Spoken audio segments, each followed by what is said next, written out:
بسم اللہ الرحمن الرحیم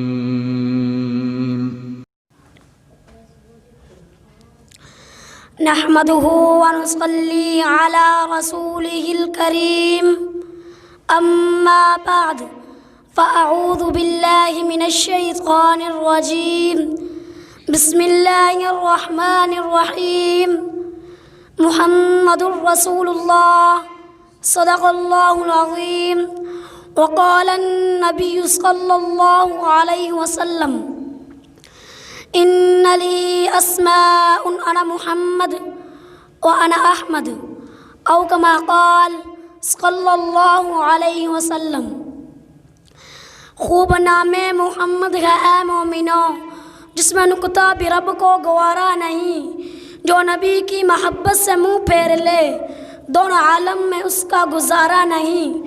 نسبت مصطفیٰ بھی بڑی چیز ہے، جس کی نسبت نہیں اس کی بخشش نہیں۔ محترم سامعین، السلام علیکم ورحمۃ اللہ وبرکاتہ۔ آج میری تقریر کا موضوع نہایت محترم، مکرمہ، معظمہ، محتشم ہے، جو کہ اسم محمد صلی اللہ علیہ وسلم کے مبارک مطہر عنوان سے معنون ہے۔ سامعین محترم، اللہ جل شانہ کے بہت سارے نام ہیں، ان اسماء میں سے دو نام بہت مشہور ہیں۔ ایک ہے اللہ، یہ حق تعالی شانہ کا ذاتی نام ہے، اور دوسرا ہے رحمان، یہ باری تعالیٰ کا صفاتی نام ہے۔ اسی طرح اللہ تعالیٰ کے پیارے پیغمبر ساقی کوثر، شافی محشر اور دونوں عالم کی ہادی و رہبر صلی اللہ علیہ وسلم کے اسم مبارکہ میں دو نام بہت مشہور ہیں۔ ایک ہے محمد صلی اللہ علیہ وسلم، یہ آپ صلی اللہ علیہ وسلم کا ذاتی نام ہے، اور دوسرا ہے احمد، یہ آپ صلی اللہ علیہ وسلم کا صفاتی نام ہے۔ علماء فرماتے ہیں کہ حق تعالی شانہ کے اسم ذاتی میں حضرت محمد صلی اللہ علیہ وسلم کے اسم ذاتی میں بہت زیادہ مماثلت پائی جاتی ہے۔ چنانچہ لفظ اللہ میں 4 حروف، لفظ محمد میں بھی 4 حروف، لفظ اللہ میں 1 تشدید، لفظ محمد میں بھی 1 تشدید، لفظ اللہ میں 1 سکون، لفظ محمد میں بھی 1 سکون، لفظ اللہ میں 1 حرف مکرر ہے، لفظ محمد میں بھی 1 حرف مکرر ہے۔ لفظ اللہ کے اعداد جفت ہیں، لفظ محمد کے اعداد بھی جفت ہیں۔ سبحان اللہ، خلاق عالم نے اپنے محبوب کا نامی اسم گرامی محمد صلی اللہ علیہ وسلم اس وقت رکھا تھا جب کچھ بھی نہ تھا۔ قاضی ایاز رحمۃ اللہ علیہ فرماتے ہیں کہ جس طرح آپ صلی اللہ علیہ وسلم کی ذات مبارکہ بے نظیر تھی، آپ صلی اللہ علیہ وسلم کا یہ اسم گرامی بھی بے مثل ہی تھا۔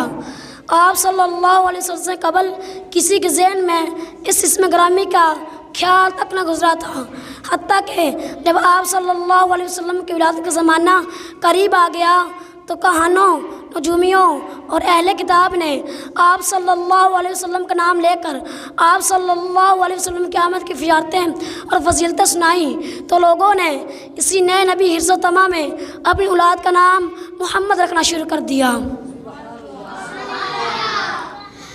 سامعین محترم، امام جعفر صادق رحمۃ اللہ علیہ اسم محمد کی تفسیر بیان کرتے فرماتے ہیں کہ اس اسم گرامی میں 4 حروف پائے جاتے ہیں۔ نمبر 1 میم، جس کا معنی ہے امن اور امانت والا۔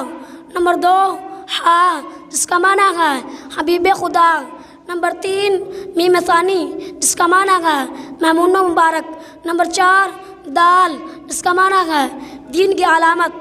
گویا جو ذات امن و امانت والی ہو، خدا کا حبیب ہو، جس کی آمد بحث ممنون و مبارک ہو، جو ہستی دین کامل و اکمل کو علامت ہو، اس عظیم کریم ہستی کو محمد کہتے ہیں۔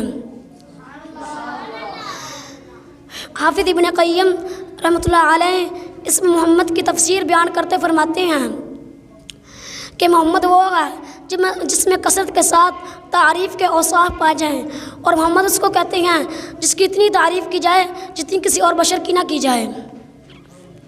چنانچہ حضور اکرم صلی اللہ علیہ وسلم کی جتنی تعریفیں ہو چکی ہیں اور ہو رہی ہیں اور قیامت تک ہوں گی، ساری اولاد آدم علیہ السلام میں آج تک کسی نے کی نہیں ہوئی، بلکہ میں تو کہتا ہوں انسان جس کی تعریف کرے اس کو محمد کہتے ہیں، جنات جس کی تعریف کرے اس کو محمد کہتے ہیں، عرش جس کی تعریف کرے اس کو محمد کہتے ہیں، فرش جس کی تعریف کرے اس کو محمد کہتے ہیں، اولیاء جس کی تعریف کریں اس کو محمد کہتے ہیں، اتقیاء جس کی تعریف کریں اس کو محمد کہتے ہیں، اصفیاء جس کی تعریف کریں اس کو محمد کہتے ہیں، سارا جگ جس کی تعریف کرے اس کو محمد کہتے ہیں۔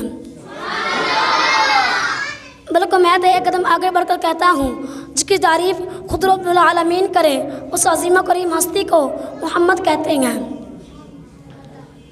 کسی نے کیا خوب کہا، اللہ اللہ نام حبیب خدا، کتنا شیریں اور کس قدر جافزا، پھول سے کھل گئے لب سے لب مل گئے جب زباں پر محمد کا نام آ گیا۔ اس دعوت و فکرت کے ساتھ اپنی تقریر کو ختم کرتا ہوں۔ قوت عشق سے ہر پست کو بالا کر دے، دہر میں اسم محمد سے اجالا کر دے۔ والسلام۔